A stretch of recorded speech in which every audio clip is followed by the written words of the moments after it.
Okay, hello everyone out there. I'm Bronna Francis. I'm working with KVEX Special Ed Department this year. But today we're going to talk about trauma-informed strategies for the classroom. And mind you, we're not going to talk about all the strategies that are possible, but we're going to go through a few of them. On the next slide, it's what is trauma? And think about that a minute and think about what you think about when you hear the word trauma, especially in your schools. Just take a second or two to think about that, and then we'll kind of go from there. Okay, and as you can see on the screen, the definition of trauma is an exceptional experience in which powerful and dangerous events overwhelm a person's capacity to cope. And those experiences, they do not have to be life-threatening to trigger a trauma response. Adverse is a significant impact on child development.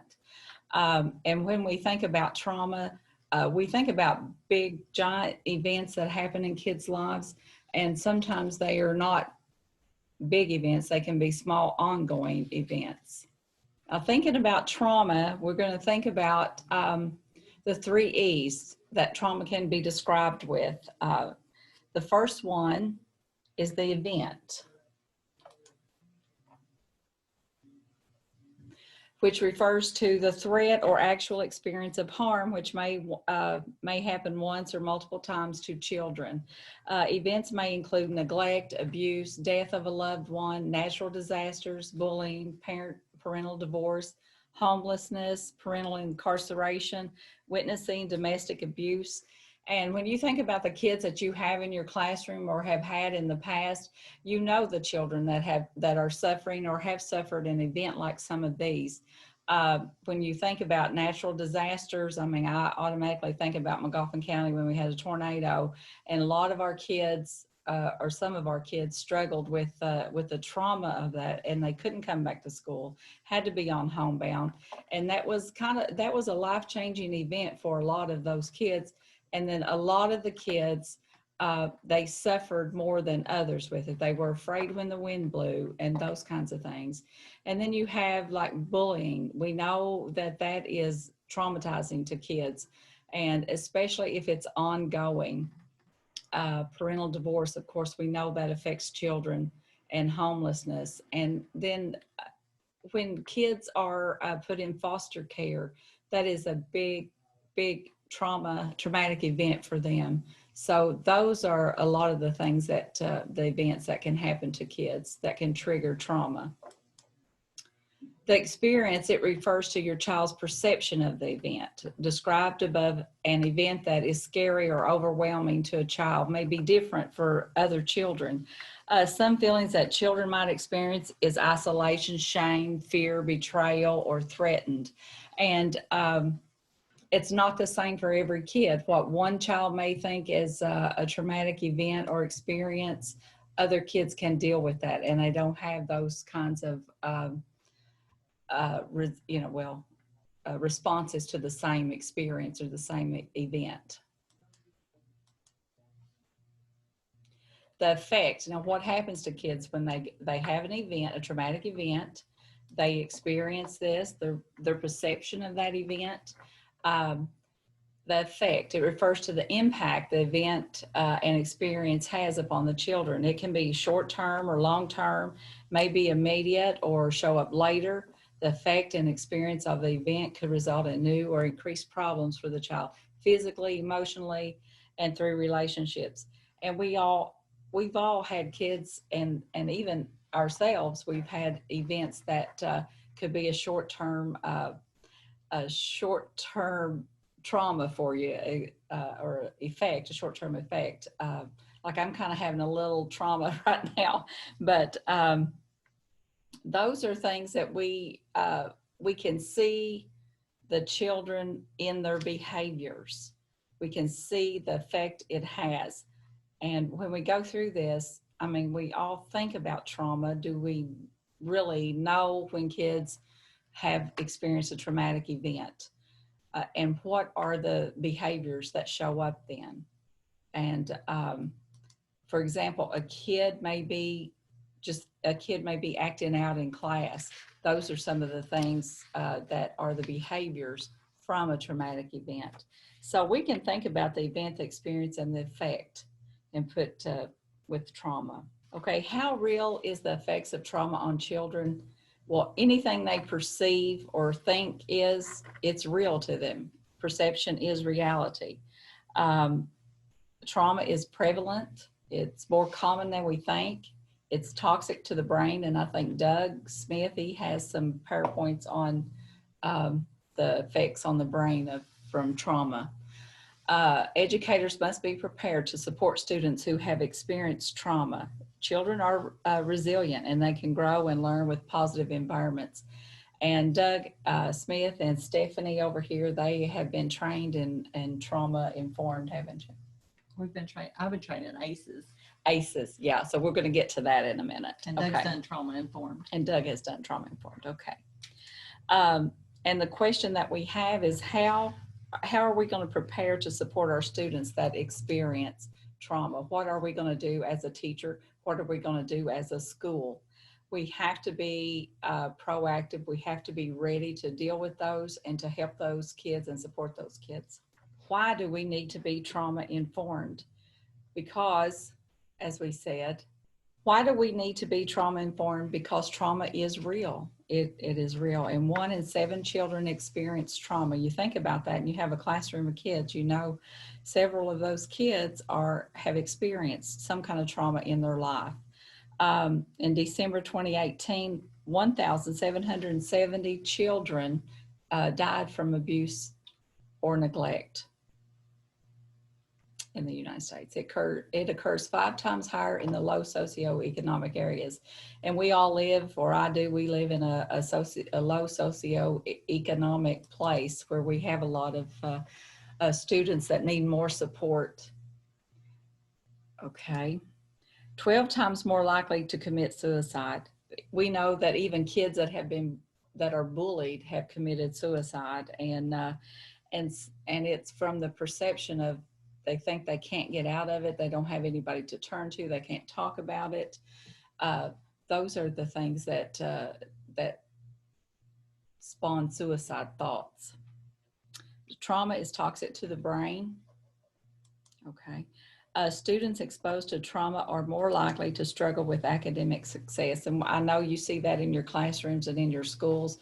Kids that are suffering from traumatic events, they do not do well in school because they have their emotions and their thoughts are on something else. And it's hard for them to focus and be in school. And as a teacher, we definitely want to fix everything. We want to fix it real quick so we can get back to teaching and doing academics, but that's not the way the world's working right now. So, and in our classrooms especially. Okay, is your school equipped for children who have or are experiencing trauma? And there's two, you have trauma informed or trauma invested. Trauma informed is the stakeholders have acquired knowledge about childhood trauma, the versed and related strategies, and they found ways to incorporate social and emotional practices with academics. And like one thing, I don't know how many schools have the ripple effects, but that is a really good resource that can be used for social, emotional, and it has a lot of trauma topics in it too for kids. And we'll talk about that kind of close to the end. So you can think, where is my school? Or am I trauma informed? Are we trauma informed? Are we trauma invested? Trauma invested is the setting where the stakeholders have consented to act on their knowledge, truly working together to enhance safety across the board. The setting incorporates the whole child learning and supports practices aimed at student success. And we know kids cannot be successful if they're emotionally, physically traumatized. And our schools, we've had different programs. We've had positive behavior intervention programs. Those things are great. But when we're talking about trauma, we're talking about a deeper issue than just can they walk down the hallway straight, or are they being quiet in the lunchroom? And I'm not saying they have to be quiet in the lunchroom or walk down the hallway in a straight line, but PBIS is kind of with the procedures and the rules and how do we behave in school. But when we get to trauma, we have to know what we're dealing with, and we have to know the behaviors of a child that has been traumatized by some event in their life and how they are dealing with it. And that's hard. It's hard to see, but you have to, it's not hard to see, it's hard to examine what the problem is. You may have a kid that is quiet and we assume they're just shy. They never talk, they never volunteer for anything. And we can go on assuming that they are just a quiet, shy kid, which could be true. But then on the other hand, if it's a continuous thing and they're withdrawn, then we look at the deeper issue. What is going on with that child? Okay.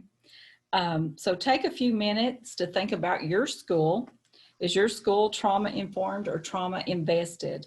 And what characteristics does your school display to tell you if your school is trauma informed or trauma invested?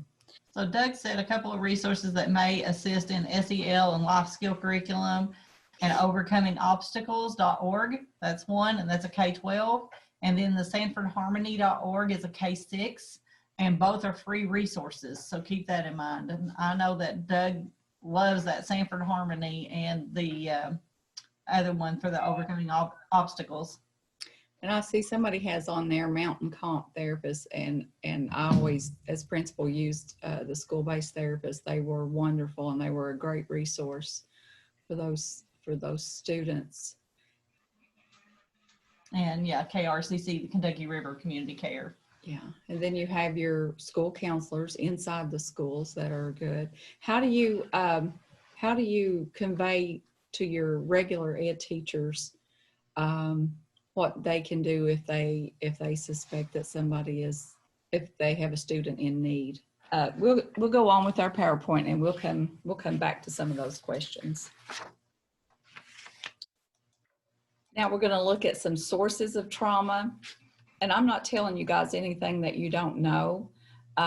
It's just that, I mean, I remember when I was teaching, which was many years ago, when I was principal many years ago, when I first started, you know, kids that didn't, you know, if they didn't behave or they had behavior problems, I didn't dig deep enough to find out what the root cause was.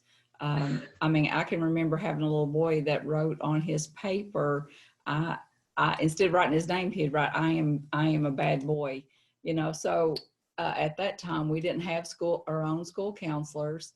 So basically, I would just talk to him and show him that I loved him and that he, you know, he could talk to me.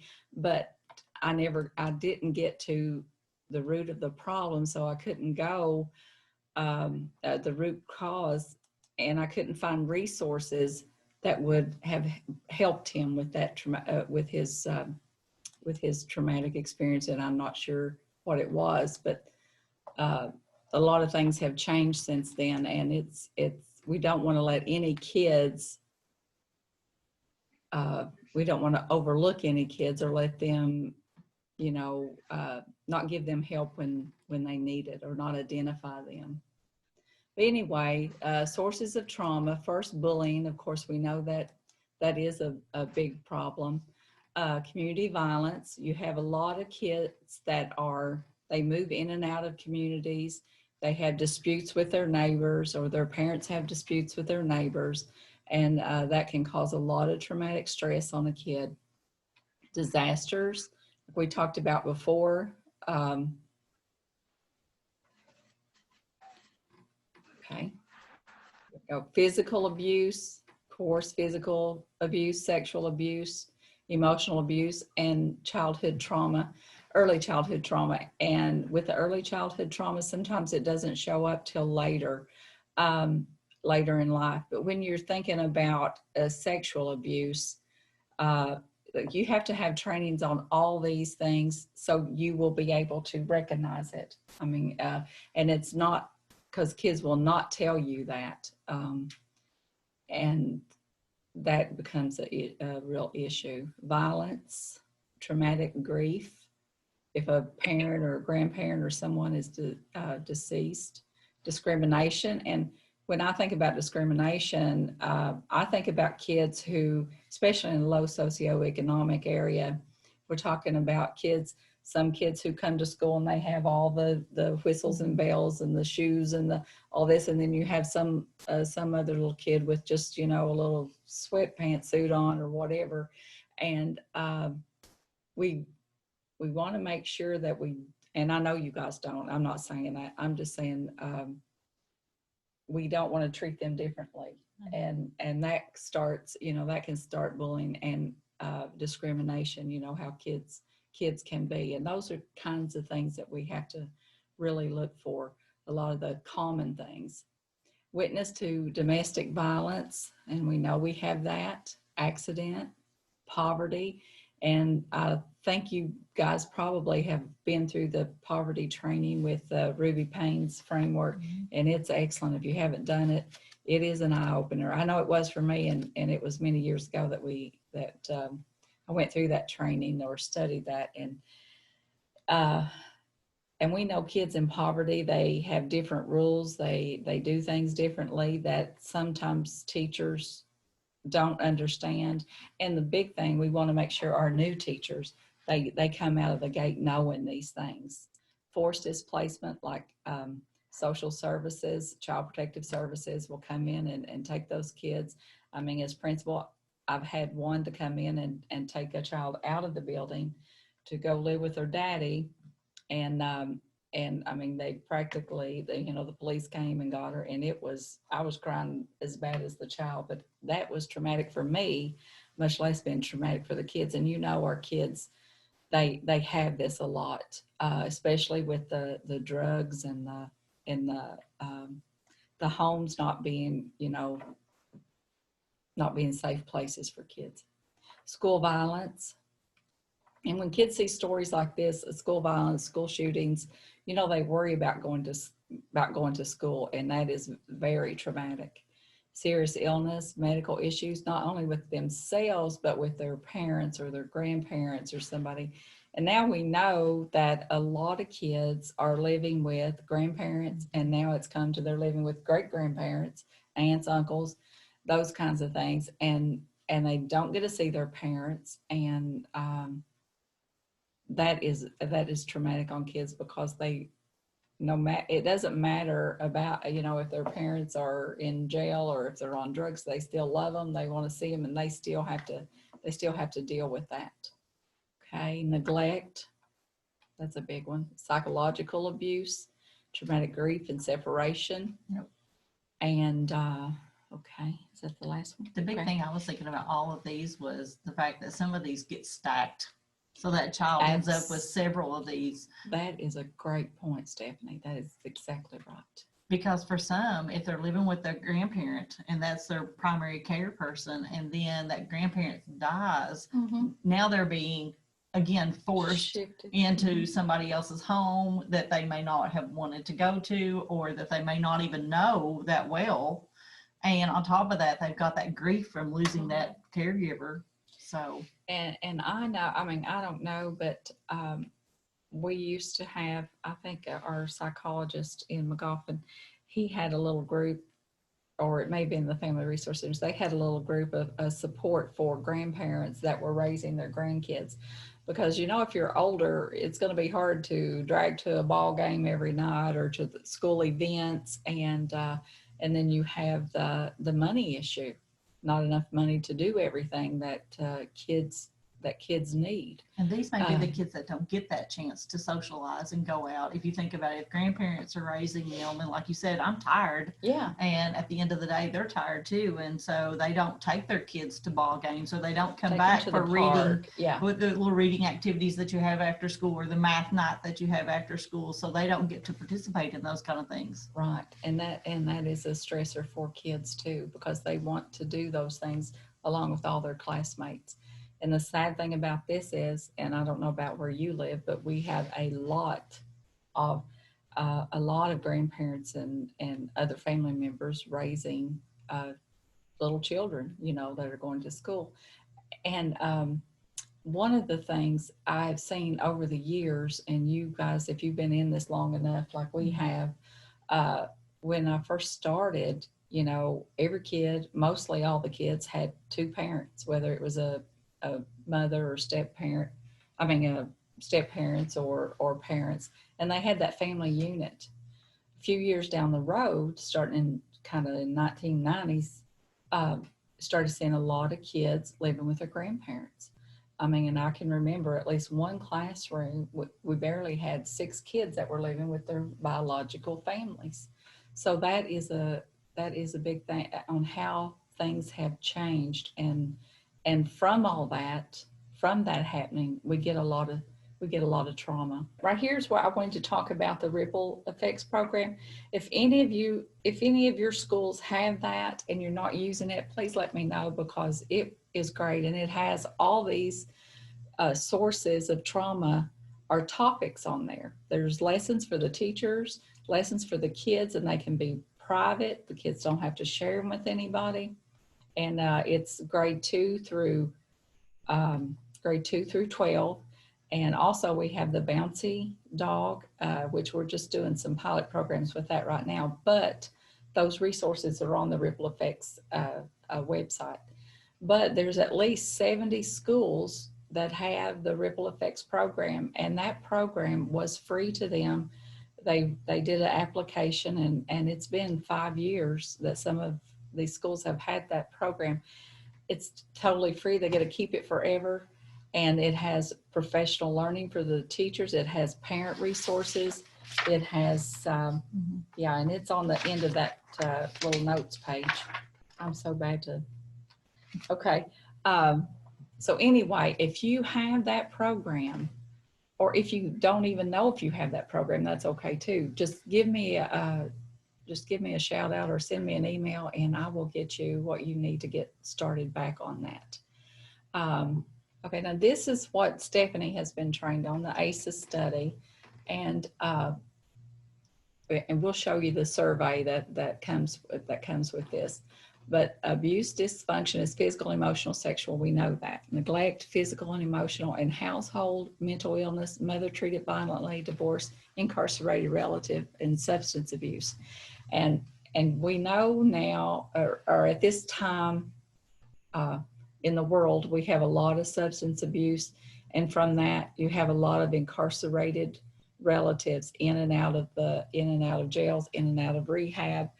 And when they come back, they will get their kids back for a little while. And I'm not throwing horrible or disparaging remarks on anybody. I'm just telling the truth. They'll get those kids back, and they have to start all over again. And it is a real problem, and it's real, and it's a real illness.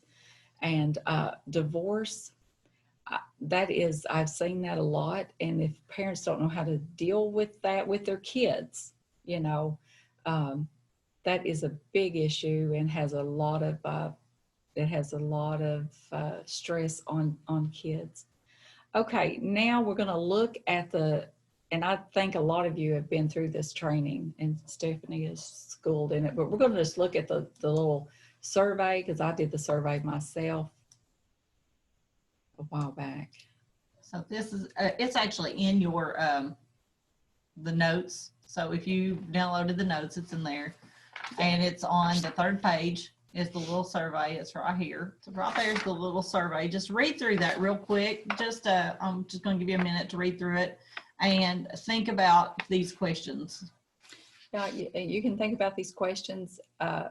Think about a certain student in your class or in your school, and think about this. How many questions would they answer yes to?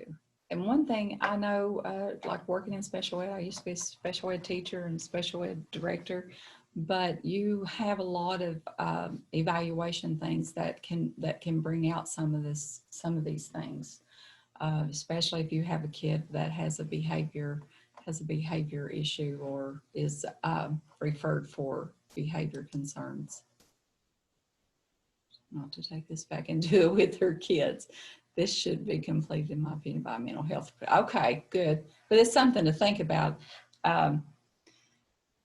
Doug said, we might not want to do this with our kids. It's something a mental health provider can do. But if you have a school psychologist, I'm sure they can do that. I'm not positive they should be able to do it, but it gives you something to think about when you're thinking about your kids. Okay, what are the consequences of adverse childhood experiences? Just take a second to read this slide and think about your students that you have that you have now or have taught in the past. And SEL and trauma informed, you know, this is not a new concept, but it's getting a lot of attention in the last few years because of all the changes in the world and all the changes in our families and loss of jobs. And now we've got COVID. So kids and families are facing a lot of obstacles right now, a lot of barriers they have to. So, but now the education, I mean, we're awake now. We're looking at this, and we're really getting to see what we need to do with these kids. We find it urgent now that we don't just overlook these kids. Now we know what we can do. Yeah, and a big thing with you know, adverse childhood experiences is, even though I've had some of these experiences, if I got somebody in my corner, or I know there's a teacher or somebody I can go talk to, maybe even a neighbor, and there's somebody who's slipping me food if I'm hungry a lot, and there's a teacher, the backpack programs are awesome.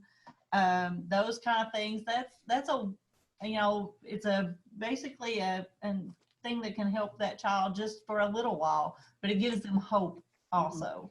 So you want to think about those kind of things of, what do I have in my community, or what does that child have that's also in their corner? Right. And speaking of that community, we have a lot of support from the community if we look for it, or even when we don't look for it. My friend, her church every year, and a lot of churches do this in community groups. And anyway, they buy Christmas gifts for kids every year, but they get their sizes, they get what they like, what is popular with all the kids. They don't just get something that's cheap. They try to suit the child, because they know it might be the only Christmas they get. And they contact the principals, and they get their list, or their family resource people, and they get their list together. And I know you guys have a lot of churches that do that. You have Kiwanis, you have the Masons, they do the coats and a lot of those things. And we're going to get to what Stephanie was talking about, relationships. And we know connecting with kids, number one, makes the biggest difference in a kid's life. Connecting with someone they trust, and someone they can talk to, and someone they feel safe with, or feel safe talking to. So I know one of the things, like you were talking about, for the kids in the churches and what they're doing, some of the churches are doing blessing boxes. So they have food out in front of them, and so it's really good if the kids or the parents are informed of where they can go get those kind of things. Sometimes it's just basically sending out a letter saying, hey, these are some places that provide those supports. So, and if you have a local TV, they can find it on their local station, or on Facebook. They put a lot of that on there. I'd just like to give a shout out to our family resource centers, because I think they do a lot of good stuff with providing the kids that are struggling during this time, and there's a lot of things available through those folks. So they work really hard, and they do a really good job in our schools. And I really just give a big shout out to those folks and thank them for all that they're doing. Plus what you as educators do as well for the students in your classroom every day. I mean, how many times have you went into your pocket and pulled out a couple bucks so a kid could have lunch, or buy them a pop or a candy bar or something like that, and you do it, and and it's just who we are as people, just to help, and I think that's really commendable on your part as well, because we're all struggling. Everybody is. So not just the kids we work with, you are too, but you still make that sacrifice for those kids that you work with, and that shows that compassion, and it helps build that relationship. So just thank you folks for everything that you do. You're right. Thank you, Doug. Family resource centers, they are fabulous. They do the Children's Incorporated, they do the backpack food, they do all those things. And during the COVID, our schools have been, I mean, they're delivering food to the kids because they know they need it and they might not get a meal that day. So, you know, and when kids are in school, they have to eat, whether they come in at 10 o'clock or we let them eat. And like Doug said, you never have a kid that goes on a field trip unless some teacher or somebody in that school principal gives them money, because no kid goes on a trip without money. And that's how teachers are. And that is great. And I don't think teachers get enough credit for what they do for kids. But and even for those teachers who get those bags of chips or whatever it is in the cabinet just to have, because you've got that one kid who comes in every morning and you know they're hungry, and so here's a couple of crackers and an extra juice or whatever. So that's a big plus for our kids, and we thank you for that. Yes. Okay, how can we prevent adverse childhood experiences? And Stephanie's she's way more versed on this stuff. But strengthen economic supports for families, and we were kind of talking about that right now. Promote social norms that protect against violence and adversity. What was you going to say something, Stephanie? Well, I was just thinking economic supports right now for our families, because we've had a lot of people who've been laid off and those kind of things. So it's really hard, and there's people out there who are suffering every day.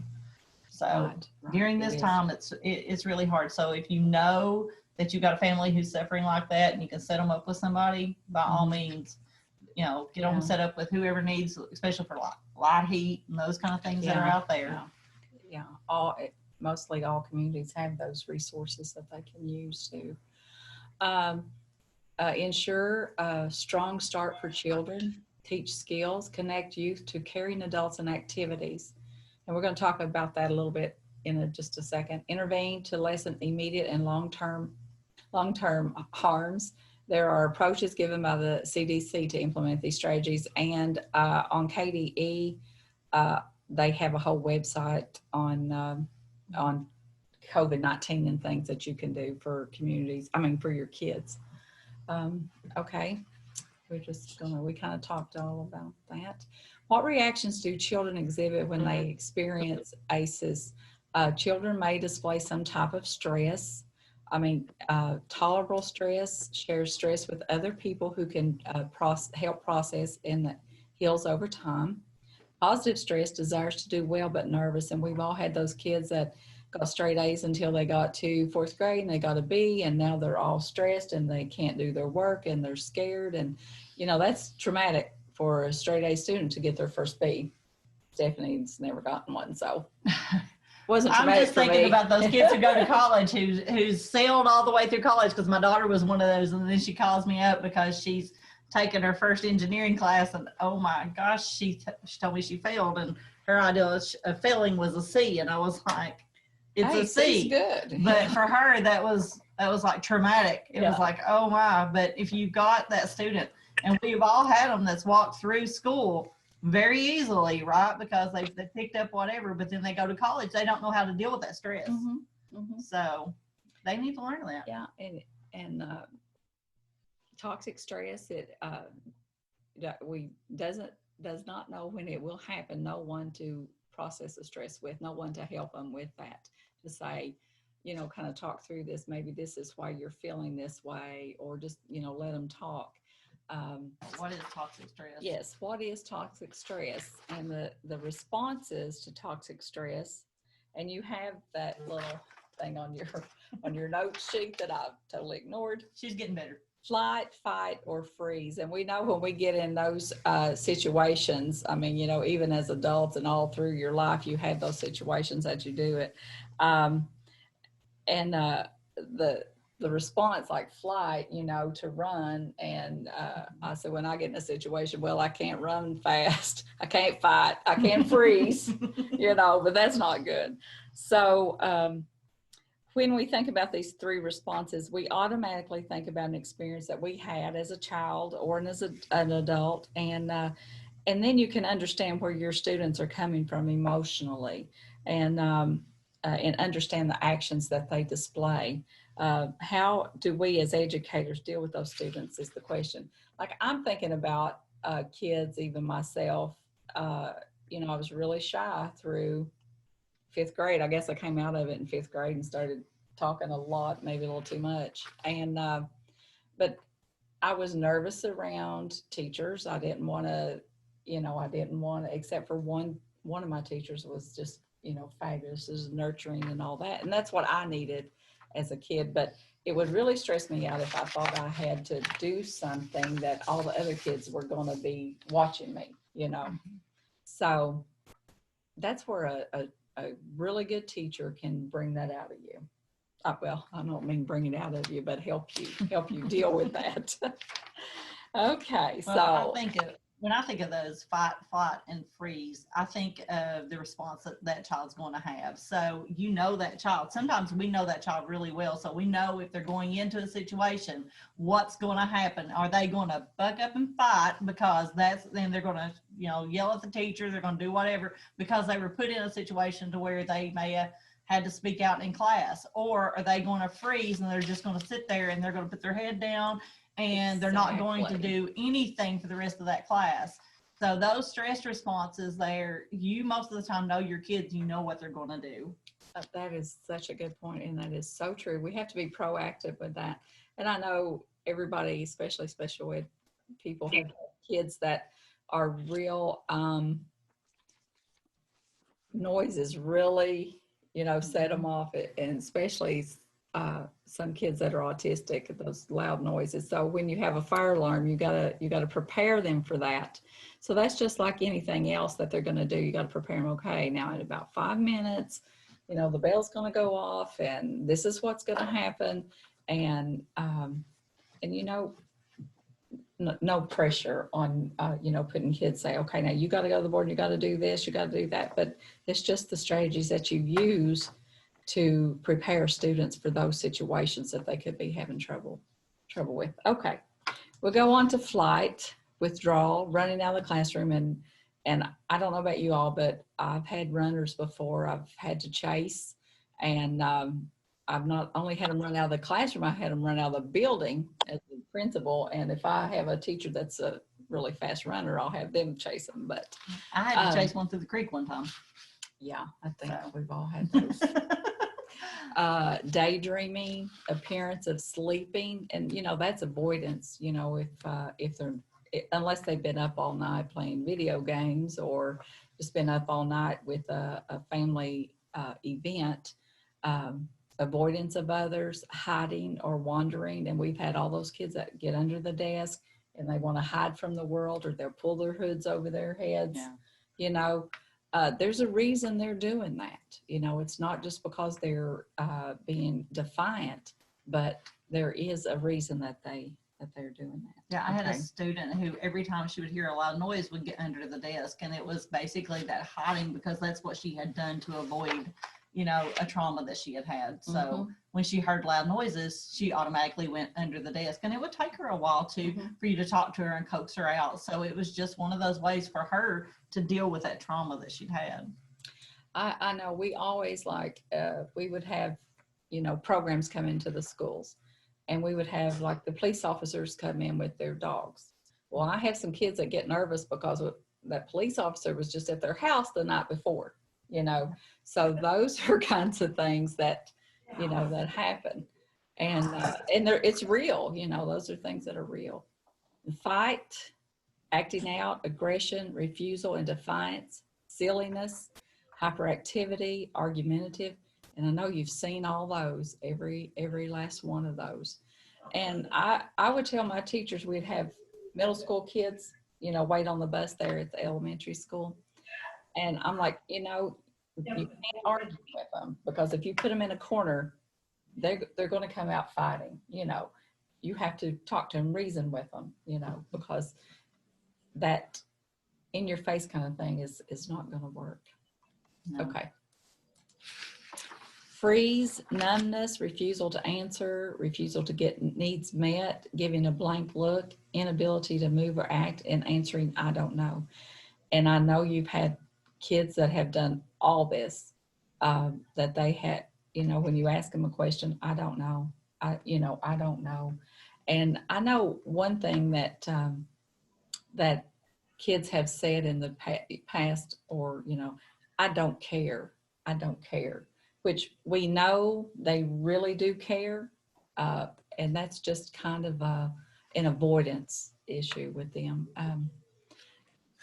Okay, I'm sure everybody's Or had all sometimes these. not even meeting your eyes. Like they'll just literally just not even Right. meet your eyes. That's another Right. one too. Right, exactly. That's a good one.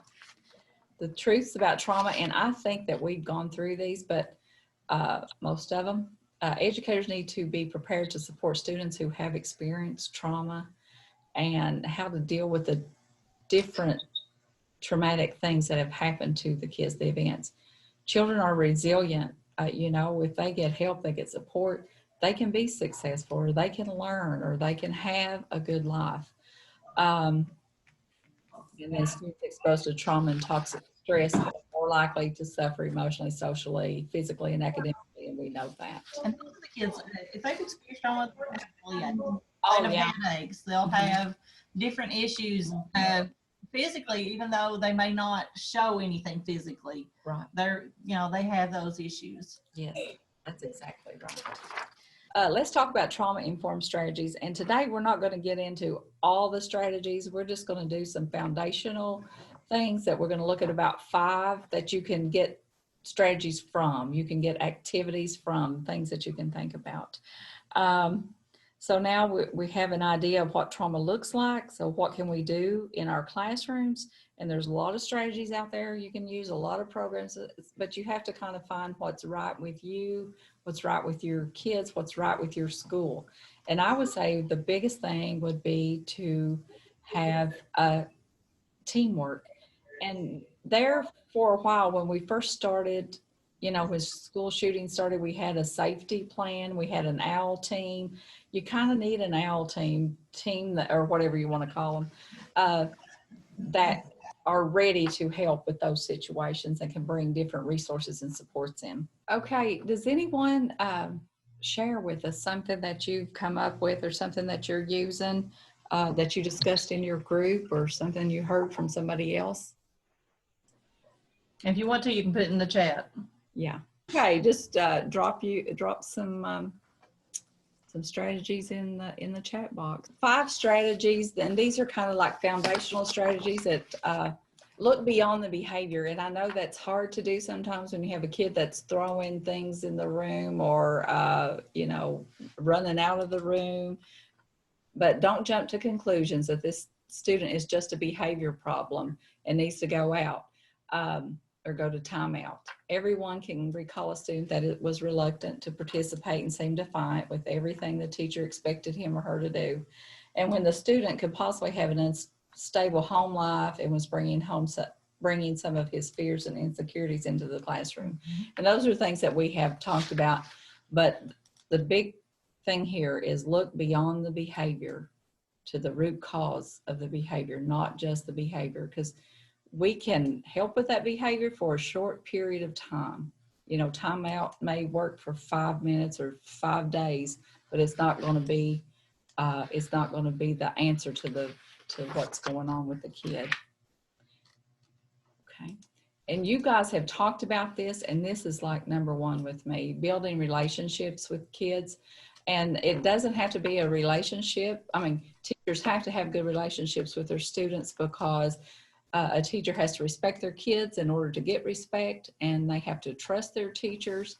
But they can always have good relationships with maybe a cook in the school, somebody that they like. You know, it doesn't have to be a regular teacher, or, you know, the special ed teacher. But all teachers have to have a good relationship with their kids. And building relationships with students is the key to students being comfortable and sharing with them some of their issues or the traumatic things that have happened to them. And you already know how important it is to have good relationships with your kids. But for kids that are affected by trauma, strong connections are vital. It's not just you know, we have all those little things that we do. We stand at the door, we greet the kids when they come in, we give them a smile. The bus driver says, hey, have a good day. Those are all great things.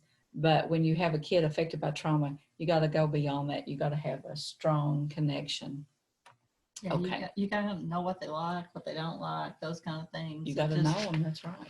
Yeah, and just get to know, just that talking to them. Lunchtime is a great time to sit down sometimes at a table and just talk to kids. And you find out a lot about them at lunch.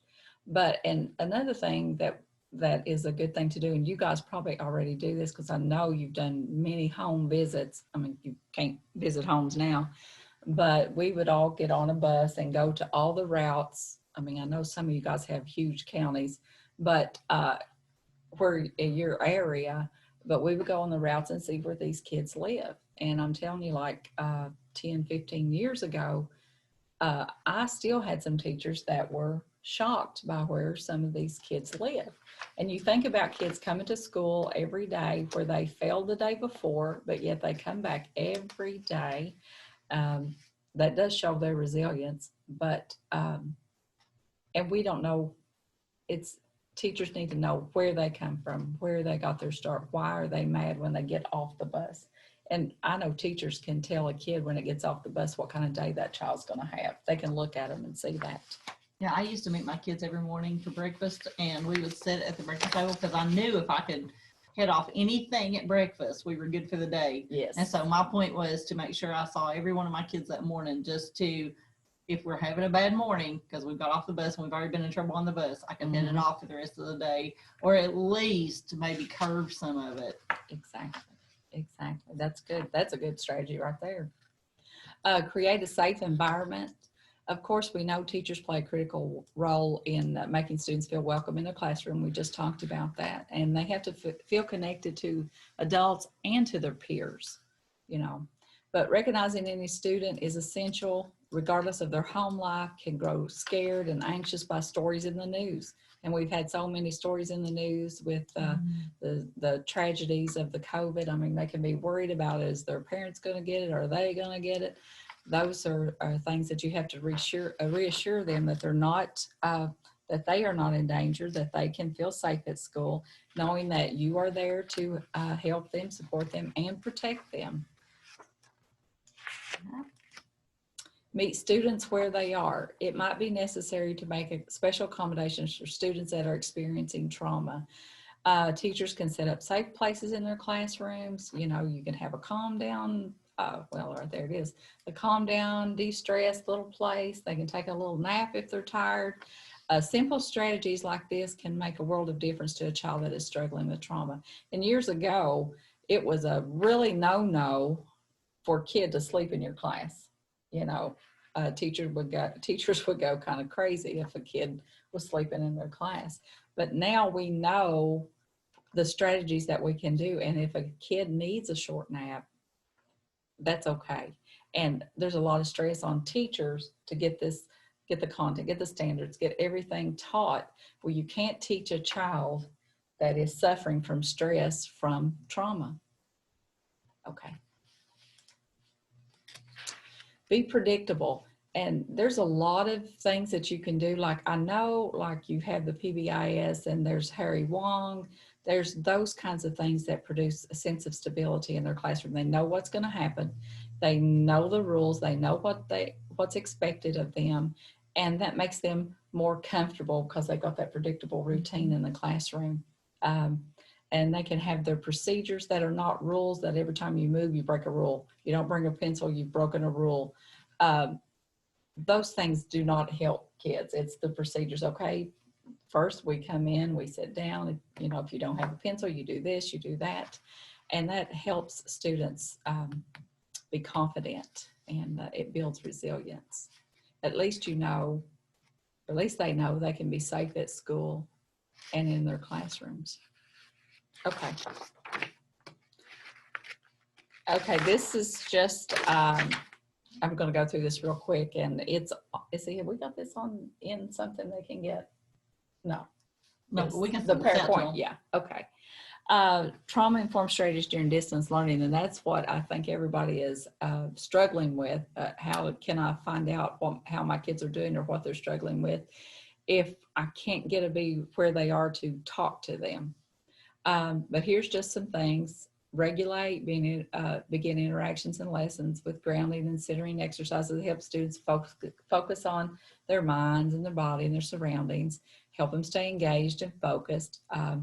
And then just like simple exercises and different things like that. And it has some little written in an instructional packet or reading aloud by an adult. Create structure and consistency through lesson schedules, regular schedule communication, clear, concise instructions. And I'm sure you do that you Zoom with them or whatever you do at certain times, and they know when that's gonna happen. And I know that's a struggle. I do. I understand that. Some of the exercises that you were talking about, Cheryl does an awesome job with some mindfulness activities, and those are perfect for this. So if you have any questions about mindfulness activities, you can always contact Miss Cheryl Mathis at theholler.org. And okay. And create opportunities, for usual breaks and physical activities, promote self-awareness by providing opportunities for kids to communicate their feelings. And you can just kind of go through their strategies for relaxing and calming, provide choices. And we know that is a really good strategy for any kid, for both input and student output, accommodate individual learning styles, things that you already do. Got some students, so just remember, if you're doing relaxing or calming activities, there may be, if you're giving them like a pillow to touch. So because some of my students, one of the things I could do is put a pillow, I could give them a pillow and they would just, I had one that was fuzzy and they would just rub on it, because they like that, and they would calm them down and they would just sit there and rub on the pillow. But keep in mind, some kids don't like certain textures. So that's a big thing. Know your kid before you kind of do those strategies. One thing that we're doing here is through Alice Ray's Ripple Effects. It's the Bouncy program. It's a little service dog. And right now we've got some schools that are doing the small bouncies at home. And when they Zoom with their teacher, they get their small bouncy to keep them calm and strong. So that's something else that you might want to think about too. And we talked about that a little bit earlier. Okay, relate. Consider how you perceive and respond to challenging student behaviors. Model positive interactions. Emphasize caring connections between students and community, family, and family well-being. And I did talk to one teacher and I said, well, are you having a hard time communicating with your parents? And she said, well, actually, this is the most communication she's ever had with her parents is during this distance learning. And I have seen videos where parents are working with their kids on their assignments. And so in some cases, it's really worked out. It has some positives to it. I know I'm talking real fast. Relate, okay. Reason, be realistic and gentle about creating a new normal with students and families. Reduce workloads for yourself and for your students. You don't give them more than they're going to be able to do, and help yourself out there too. Support executive functioning self-management skills by breaking into smaller pieces, and we know that. Before using lessons, takes and activities video. Ensure that they are not activating for students and that they are activating for students and their families. Okay, another mistake.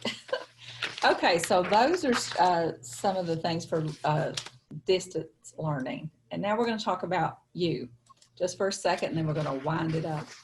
Okay, taking care of you in a time of crisis.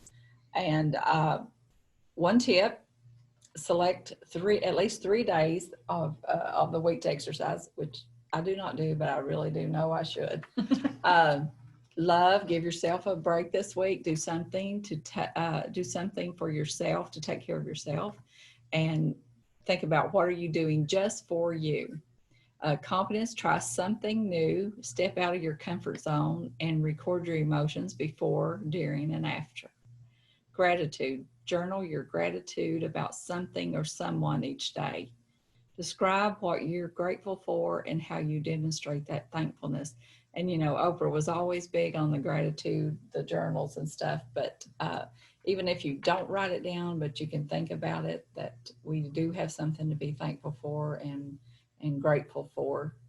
And okay, let's see. Another thing with that gratitude is you've got somebody in your building, I am sure, that you talk to or you would like to be seeing right now on a daily basis, because that's your person that you went into the classroom and you just sit down and you were like, Oh, I gotta tell you about this that happened today. You know, that person, go ahead and send them a text every day and just talk about some of the things that you're doing, because that helps too. Just having that buddy that I can go to and be like, Bronna, I gotta tell you, this is what happened today. Yes. And that just gets that off your chest, and you can go on through the rest of your day and deal with your family and whatever else may be coming at us at that point in time. But having that one person, and we all have a person somewhere that we talk to, and it may not be in your building, it may be somebody you went to college with, but find that person and just send them a text or send them a note and just have that conversation and tell them how thankful you are that they're in your life. That makes a big difference, and it's just like the relationships, somebody to talk to, just like kids need good connections to, and we do too, and everybody has them, but like right now it's a hard time. So that's a good point, Stephanie. I like that. Now let's share just for a second, what are some of the things that you do to keep yourself strong and calm during this horrible pandemic, COVID-19 time? Yeah. If you don't mind, put that in the chat. Yeah. That way we have it in our chat. Yeah, we'll type some of this stuff up. Now, to keep me calm and strong, I watch Dateline ID. I don't know why that does it. 'Cause that's not good, but that's my thing. Well, keep What me do you do, calm. Stephanie? I cook. I love to cook. So if I can bake something, that's even better. Unfortunately, the bunch at work is like, don't bring any more food.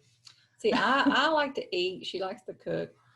You know, that could work. I like to cook the good sweet stuff. So that's the problem.